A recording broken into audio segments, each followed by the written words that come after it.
শনিবারের ম্যাচে চেন্নাইয়ের গ্যালারিতে এক অভূতপূর্ব দৃশ্য। মহেন্দ্র সিং ধোনির বাবা মা প্রথমবার আইপিএল ম্যাচ দেখতে এসেছেন। ফ্যানদের মনে প্রশ্ন, এই কি থালার শেষ অভিবাদন, নাকি অবসরের গুঞ্জন শুধুই গল্প?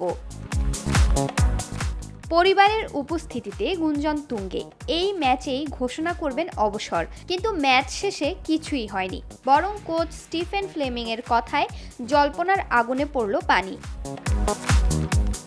ফ্লেমিং বলছিলেন, ধোনির অবসর নিয়ে আমি কিছু জানি না, এখন তাকে প্রশ্নও করিনি, কিন্তু দারুণ খেলছেন, তার সঙ্গে কাজ করতে ভালোবাসি। আপনারা কেন শুধু অবসর নিয়েই কথা বলেন?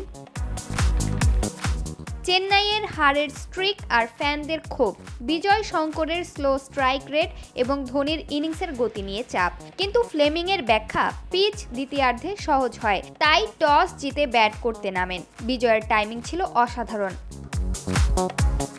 কোচের মতে 12-16 ওভারের পিচেই ছিল আসল চ্যালেঞ্জ।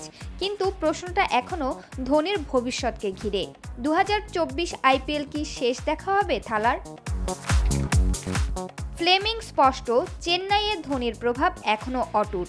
গুঞ্জন থাকুক বা না থাকুক, ধোনি আজও চেন্নাইয়ের ক্যাপ্টেন কুল। ফ্লেমিংয়ের কথায় বোঝা গেল, চেন্নাই শিবিরে এখনও থালার প্রভাব অটুট।